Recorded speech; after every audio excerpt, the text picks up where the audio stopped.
ನಮಸ್ಕಾರ, ನಮ್ಮ ಅಡುಗೆ ಚಾನೆಲ್ಗೆ ಸ್ವಾಗತ. ಇವತ್ತಿನ ವಿಶೇಷ ಉಂಡೆ ರೆಸಿಪಿ. ಹೈ ಪ್ರೋಟೀನ್ ಉಂಡೆ ರೆಸಿಪಿ ಅಥವಾ ಲಾಡು ರೆಸಿಪಿ. ತುಂಬಾನೇ ಆರೋಗ್ಯಕರವಾಗಿರೋ ರೆಸಿಪಿ. ಪಾಕ ತೆಗಿಯೋ ಅವಶ್ಯಕತೆ ಇಲ್ಲ, ಮಾಡೋದು ಸುಲಭ, ಕಡಿಮೆ ಪದಾರ್ಥಗಳನ್ನ ಉಪಯೋಗ ಮಾಡಿರೋ ಅಂತ ರೆಸಿಪಿ.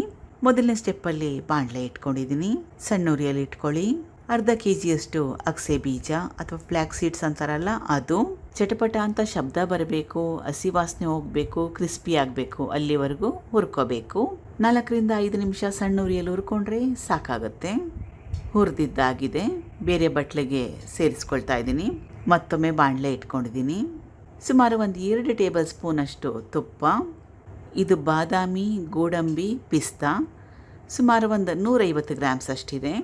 ನಿಮ್ಮ ಮನೇಲಿ ಯಾವ ಡ್ರೈ ಫ್ರೂಟ್ಸ್ ಇದೆ ಅದನ್ನೇ ಸೇರಿಸ್ಕೊಳ್ಳಿ. ಯಾವುದು ಇಲ್ಲ ಅಂದರೆ ಕಡಲೆ ಬೀಜನ ಹುರಿದು ಕೂಡ ಉಪಯೋಗ ಮಾಡ್ಬೋದು, ಅಥವಾ ಗೋಡಂಬಿ ಒಂದಿದ್ರೆ ಅದು ಕೂಡ ಸಾಕಾಗುತ್ತೆ. ಈಗ ಗೋಡಂಬಿ, ಬಾದಾಮಿ ಕೆಂಪಾಗೋವರೆಗೂ ಹುರ್ಕೋಬೇಕು. ಸಣ್ಣ ಉರಿಯಲ್ಲಿ ಸುಮಾರು 2-3 ನಿಮಿಷ ಬೇಕಾಗುತ್ತೆ. ಹುರಿದಿದ್ದಾಗಿದೆ. ಇದನ್ನು ನಾನು ಅಗಸೆ ಬೀಜದ ಜೊತೆಗೆ ಮಿಕ್ಸ್ ಮಾಡ್ತಾ ಇಲ್ಲ, ಬೇರೆ ಬೇರೆನೇ ಇಟ್ಕೊಳ್ತಾ ಇದ್ದೀನಿ. ಪುಡಿ ಮಾಡ್ಕೋಬೇಕು. ಈಗ ತುಂಬಾ ಜಾಸ್ತಿ ಬಿಸಿ ಇದೆ, ತಣ್ಣಗಾಗಲಿ.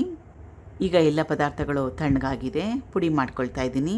ಮೊದಲಿಗೆ ಹುರ್ಕೊಂಡಿರೋ ಅಗಸೆ ಬೀಜ ಸ್ವಲ್ಪ ತರಿತರಿಯಾಗಿ ಪುಡಿ ಮಾಡಿಕೊಂಡ್ರೂ ಪರವಾಗಿಲ್ಲ. ಬೇರೆ ಬೌಲ್ಗೆ ಸೇರಿಸ್ಕೊಳ್ತಾ ಇದ್ದೀನಿ.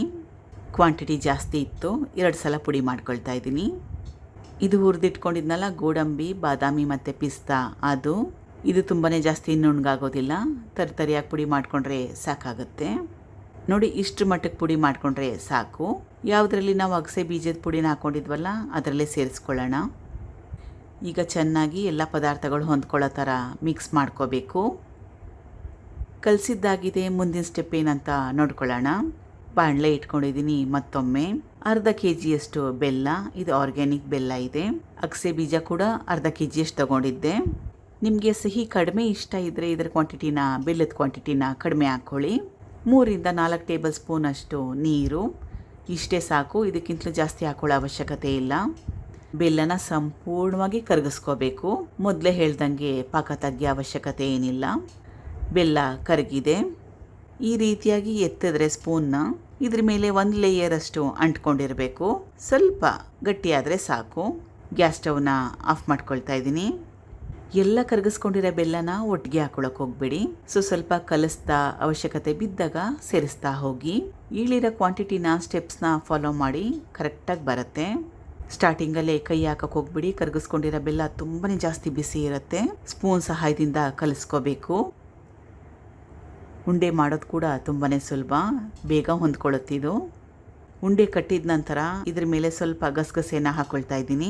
ನೋಡೋಕ್ಕೂ ಚೆನ್ನಾಗಿರುತ್ತೆ, ತಿನ್ನೋಕ್ಕೂ ಚೆನ್ನಾಗಿರುತ್ತೆ. ಗಸಗಸೆ ಹುರ್ಕೊಳ್ಳೋ ಅವಶ್ಯಕತೆ ಏನಿಲ್ಲ, ಹಸಿ ಗಸಗಸೆನೇ ಇದು. ನೋಡಿ, ಇದಾಗಿದೆ. ಚೆನ್ನಾಗಿ ಕಾಣ್ತಾ ಇದೆ ಅಲ್ವಾ? ತಿನ್ನೋಕ್ಕೆ ಕೂಡ ಚೆನ್ನಾಗಿರುತ್ತೆ. ಮಿಕ್ಕಿರೋದಕ್ಕೆ ಸೇಮ್ ಪ್ರೊಸೆಸ್ನ ಫಾಲೋ ಮಾಡಿ. ಈಗ ರುಚಿಕರವಾಗಿರೋ ಹೈ ಪ್ರೋಟೀನ್ ಉಂಡೆ ತಯಾರಾಗಿದೆ. Thank you for watching. ಧನ್ಯವಾದಗಳು.